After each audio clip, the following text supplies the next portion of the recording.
man, we're gonna jump right into this one. Man, oh man, the Get Out movie. Wow.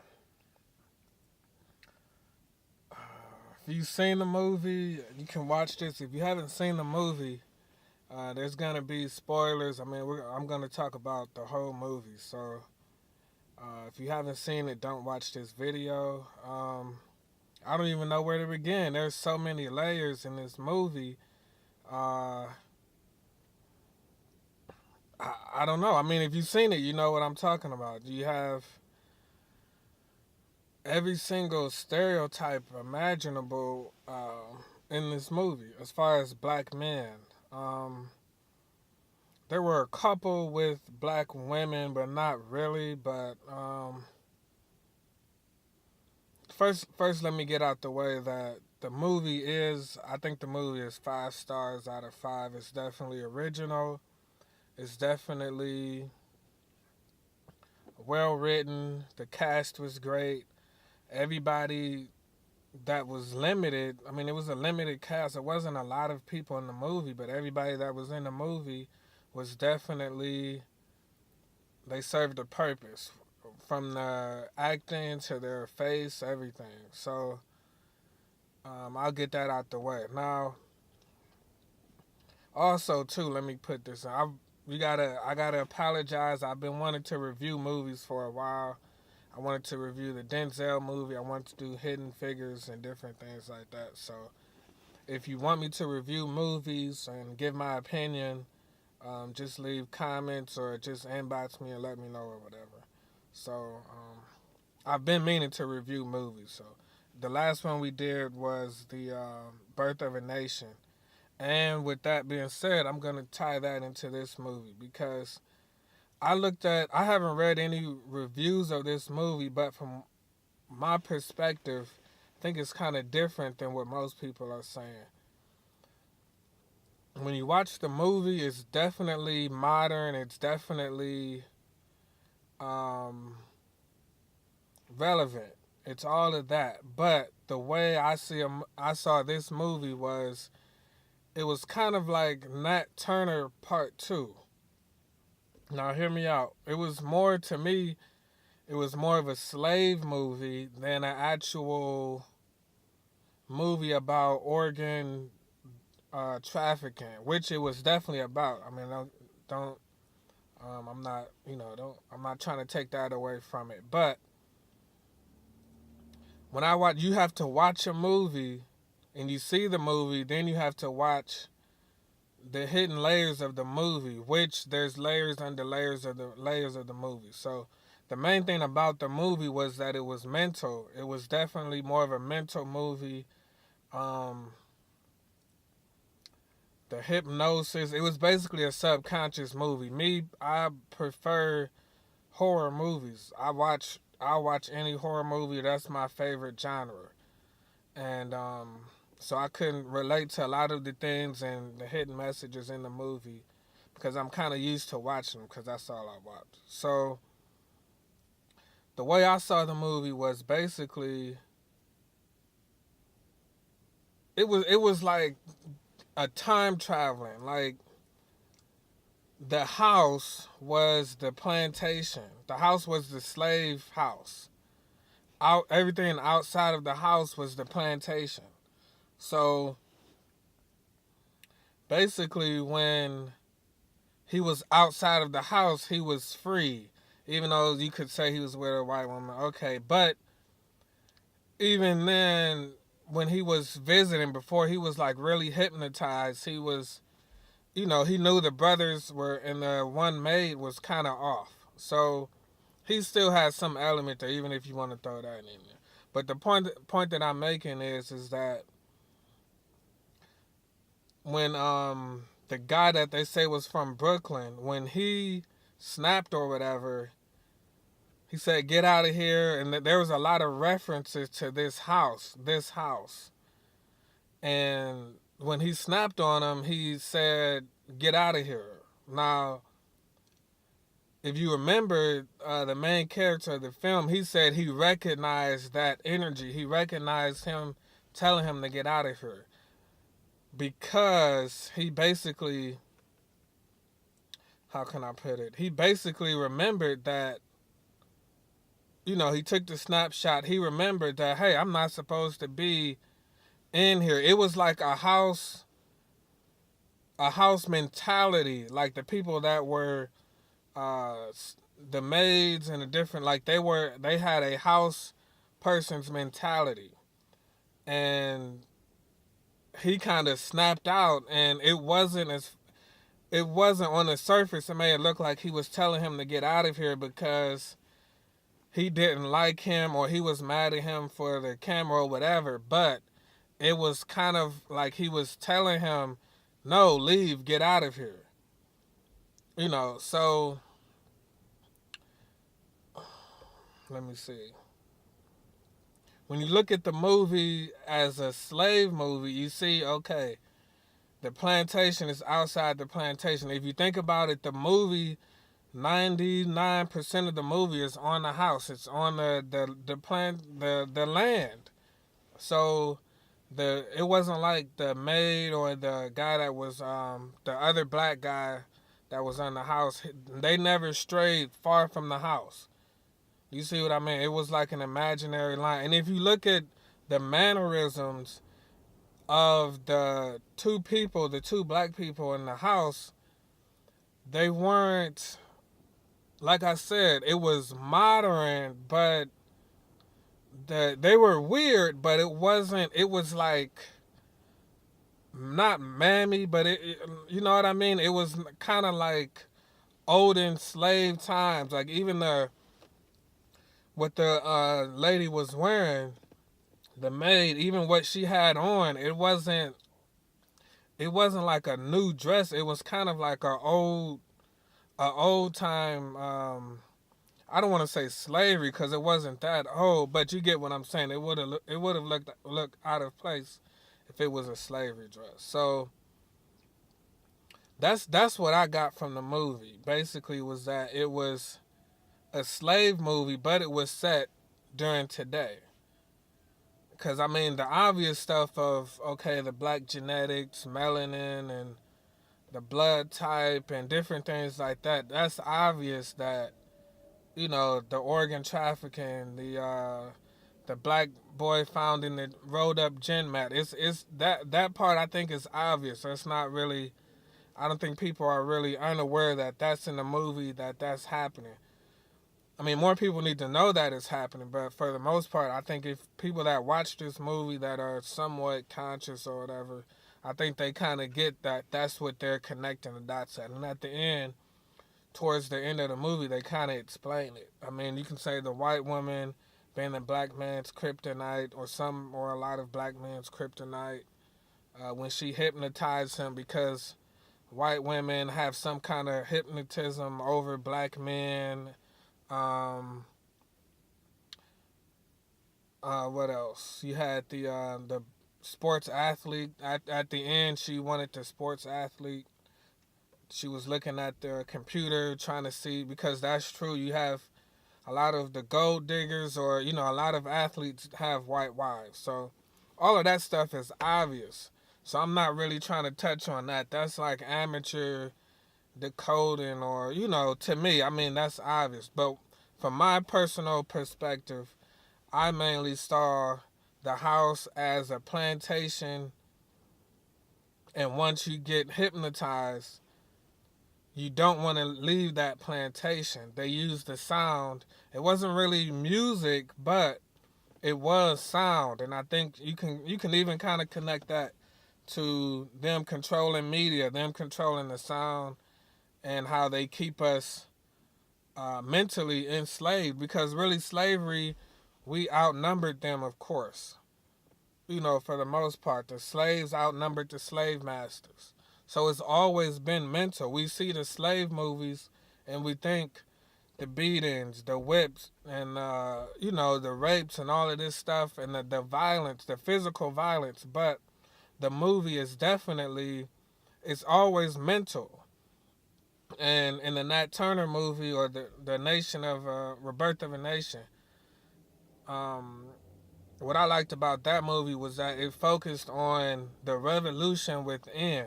Nat Turner had to go within, and in this movie, I feel like you had to go within to get out. You had to understand that you're being played, understand that you're being manipulated. So I don't think people should get caught up in the director having a white wife or whatever. The message of the movie is because the director of Birth of a Nation, he had a white wife also. So I mean, you can't, or you're not gonna watch the movie. I think there's great messages in both of these movies, but like I keep saying, the main thing that I seen in this movie is that you don't want to get caught up in the surface. You want to peel the layers. It's a slave movie. It's there's nothing but woods. They're not out in the city. There's not a lot of traffic. It even has like a country kind of feel. There's a lot of, it's a rural area. So I don't know if that's what they were going for, but to me, that's the hidden message beneath the hidden message. It's like Nat Turner is in your face. Boom, boom, slavery, this, yeah, we're going back here. We're going to rebel. The white man's bad, the religion, this and that. This movie is more like, it's modern in a sense that this is where it differs from slave movies, but it's still a slave movie. It's modern slavery, but it's different because it's passive. And that's why this movie is so powerful, because I think people relate to the passive whites. That we understand what white people are really trying to say when they say things. We're not. I mean, it's not like the whole world knows. It's not rocket science. You know what I mean? So the passive behavior, I think, is a very good contrast to the overt physical nature that we're used to seeing in these movies, as far as slave movies or black and white movies and different things like that. We're used to seeing just boom, boom, violence, this and that. You know what I mean? Slaves and the rapes and, you know what I mean? Just straight torture and everything. But this was more psychological. This was more, because that they can't do that. I mean, you can say the police shootings and stuff is modern day lynching and stuff, but they can't do it like slavery anymore. It's a lot more passive. You see what I mean? That's the whole key. The passive aggressiveness. They can't be so overt like that anymore. The passive aggressiveness and, being politically correct. I mean, the movie, it was very well written, because I think whoever wrote the movie, they understood that, oh, yes, they're nice white people. Yes, they're at this party. Yes, they're dressed up. They're not saying the N-word. They're not, you know what I mean? They're not your stereotypical racist. I think there's a quote by Malcolm X. He said, watch, the most dangerous is not the KKK. It's the passive whites. It's not the people in the sheets or different things like that. It's the people you see every day. The people that smile at you, like that and all of that. Those are the ones. It's not Donald Trump. I mean, yes, he has an influence on people, but he's not gonna take out your organs, or, you know what I mean? Like, the guy was a neurosurgeon. He was prestige and everything. These weren't your stereotypical racists that you see on TV. Lower class, redneck, hillbilly kind of people, patriotic people. You know what I mean? So that's what I think is the important message, is the passive aggressiveness and the fact that look at it like a slave movie as far as that perspective.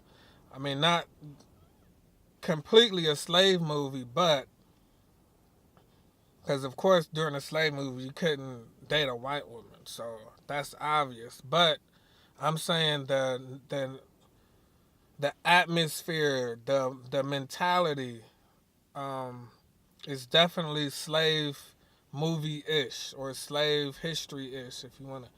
That even makes sense. So, wow. I mean, it was definitely a great movie. I enjoyed it. I think everybody should go see it. And I want you to tell me. I mean, am I reaching? Am I tripping? What do you think? I think the movie was. Those are the themes that I think the movie had. I think organ trafficking is definitely an issue, but I think passive whites is a bigger issue because I put a picture up on Facebook. If you familiar with the Facebook page of the channel, and there's 4 pictures in one picture. There's 2 pictures of regular white guys, and then there's 2 pictures of a 2 white terrorists. So the the basically the picture is for who do you think is, there's 2 terrorists. You have to guess the terrorists. And nobody, I mean, a couple people Googled, but nobody can guess. You can't stereotype a white supremacist. You don't know what they look like. You don't know their mannerisms. You don't know. And I think for people of color, indigenous people, anybody that has a clue of racism, I think that is one of the main things today is that, and that's why me personally, I encourage free speech all across the board. You need to know who the racist people are. If they're racist, you need to know.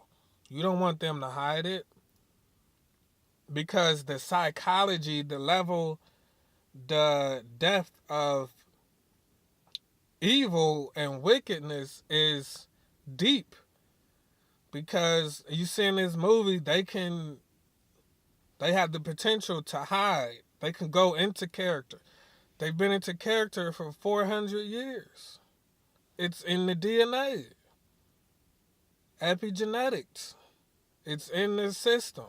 So that's why that's what I get out of this movie. And I think some people, maybe a lot of people, will get that too. But I wanted to kind of go into detail on that. Is that you can't really tell who is. You can't tell who is who. No, not everybody's gonna be having a Confederate flag, or you know what I mean. And it goes to show also, if she had dated all those black guys and supposedly they went to that house, just because they like you, you think they like you, and they smile in front of you, you will never know. How will you know? Until it's too late. How will you know? How will you know who, if they're racist? It's impossible. It's not really possible. And that's what makes it a scary movie when you think about it, because the truth of the matter is the only difference is they've become more covert in how they hide their racism. Whereas before, it was obvious. But like I said, the mentality, the hypnosis, because we are under a spell. If there's 30 of us and there's one white guy on the horse with a gun and we don't do anything for years and our women are getting raped and different, and we're under some kind of spell. That's ridiculous. As crazy as it is when you watch that movie and you think of the hypnosis and different things, that's how crazy it's always been. The entire time that we don't unite, we don't connect, we don't build, and this stuff keeps happening, it shows the spell that we're under. And for all of this talk of, the white man and patriarchy, that movie shows you the role and the power white women have in white supremacy. Because the white women there act all, innocent, but how will you know?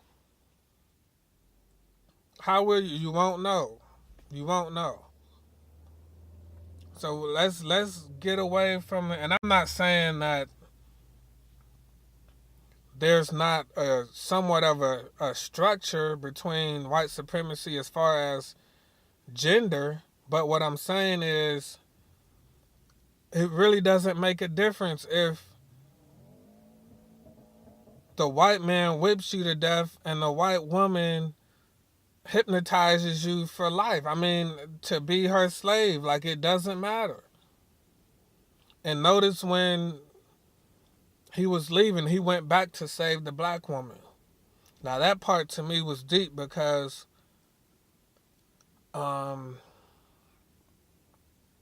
he woke up, he seen his woman for who she was. He left. That all of those scenes or whatever. He hit he hit the black woman after he was trying to leave. He thought about it. He listened to his conscience. He went back. He grabbed her. Now, and she attacked him and they crashed. Now, that part is very important because to me, that symbolized that as black men, it's our role to save black women. I mean, you can say we only can save ourselves. That's true. But I'm saying, well, however you want to put it, you know what I mean? Let's not get too technical here. I'm just saying that he saved her, right, in the movie. So if we see what's going on, if we see white supremacy, the black women who are willing to listen, to us, that have an open ear, that are down or whatever, we can build with them. But I think it's very important what this movie showed is that she attacked him. And that's kind of a normal, I guess you could say normal. That's like a normal reaction in a lot of relationships. If you're a black male, and you're trying to, let's say, have a relationship with someone that is somewhat conscious or maybe even conscious. Let's say they're on the same level as you for the sake of the conversation. We all have been traumatized to a degree. So when you're in the process of saving each other, because the black woman can save the black man just as well as the black man can save the black woman. And when he lashed out at him, to me, I looked at it as, she was like, damn, what took you so long? Where were you when I needed you? You had me here. You know what I mean? She snapped back to reality. So, and then after the other guy that lived there, he killed himself after he woke up. And I think I could be reaching, not to get too metaphysical, but I will, because you see most of the videos on the channel, we don't really get into metaphysical stuff. I mean, everything is metaphysical, but we kind of keep it straight and straight to the point. So a lot of times you could say that's symbolic for you have to kill yourself, as far as a part of you has to die to be able to wake up. You have to leave the old part of you behind.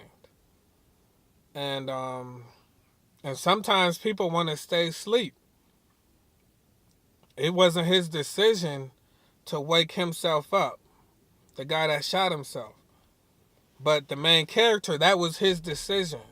That was his choice. He fought whatever he could. I mean, yes, he wasn't as in deep of a state as the other two black people, but that was his choice to wake up.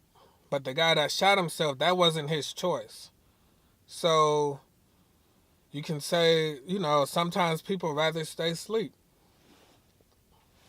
because they know, excuse me, sometimes people would rather stay asleep because they know if they wake up, they wouldn't be able to take it. Sometimes people are comfortable. So, I don't know. I mean, the movie, I would definitely see it again. I think everybody needs to see it. And let me know what you think. Let me know your thoughts. Let me know, how did you see the movie? What did you think about it? I want to hear it from everybody. I want to know what, I know a lot of black women on social media are saying, you know, we told y'all not to mess with white women, and we told y'all, you know, and that's understandable. But what did you, is that the only thing that you took from the movie? What else, what did you take from the movie? Besides, be cautious, or don't be so quick to date white women. Don't forget about black men. Because I think that's how the media wants you to look at it, because the media's agenda is to separate. So if you want to separate, I mean, the gender war is obviously probably at an all-time high now. So don't fall into the trap of it being a dating movie or an interracial dating movie, because it was a lot more than that, in my opinion.